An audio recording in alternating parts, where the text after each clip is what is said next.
how I backpack with a banjo. I got it strapped here and here and to here and here. And I usually just keep my left arm on it to keep it from bouncing all over. It also makes it easy when I stop for a break. It's just 2 carabiners, and I can set it against a tree and get my backpack off, and if I have enough time, play a little bit.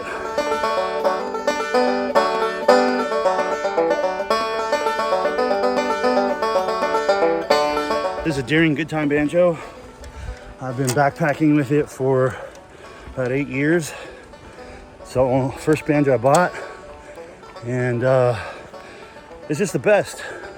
It takes a hardcore beating, super dirty, you know, hanging from these rings, stays in tune, still sounds great. Cannot speak highly enough about the Deering Goodtime. This way, puppy, come on. Because it's a workhorse. Anyhow, that's how I actually move with it and get it on and off my pack. And getting these straps the right length so that it kind of hangs in this natural playing position is nice. I don't play when I walk because it is still bouncing all over. It's near impossible. I tried when I first started doing it. It doesn't work. But it makes it real easy to carry it while I'm backpacking and get it on and off, like I said. And it's also pretty hilarious for other backpackers who are passing me that are just like, what are you doing backpacking, 60 miles, 20 miles into a trail with a banjo? This is what I do at night. Pretty straightforward. Just wrap the banjo with a trash bag. Make sure that it's underneath so it doesn't get scratched. If I were by myself, I'd keep it in the tent with me, of course. But I got a wife, a kid, and a dog. So out here it stays. In regards to the banjo being in the trash bag overnight, I've had it rain pretty heavily on the banjo with it on. Didn't get any moisture or anything on it. I've even had it hail. But under the tree has pretty good protection. So it's not, if you're going out into the desert somewhere or somewhere where you're not going to have any cover, that's going to be a different story.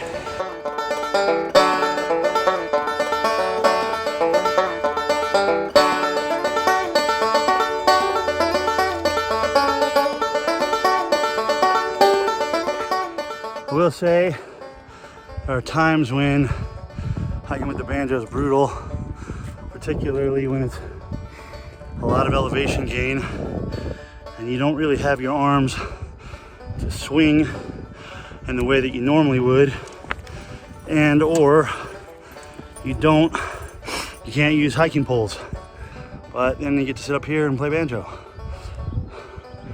If you love banjo, then that's worth it.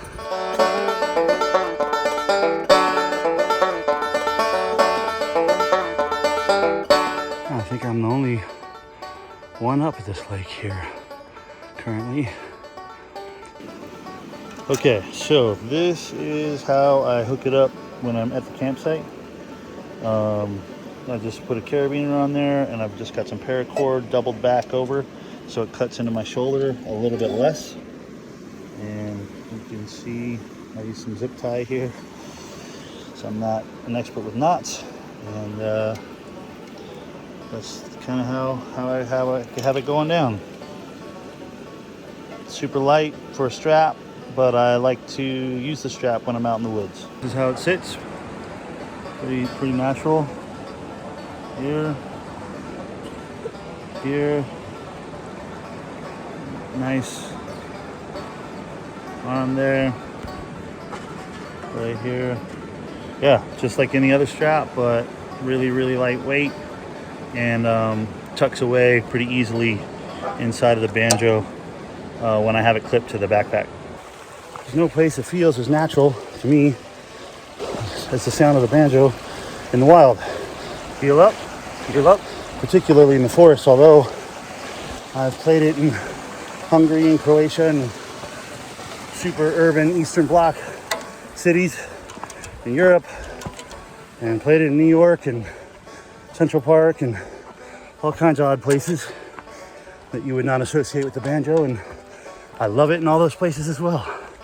But out here, I can see the snowpack mountains up there. Out here it feels so natural and at home to me. And so often on these trips with my family or with family and friends like this trip, I just find a time to go off and sit by a waterfall and play by myself.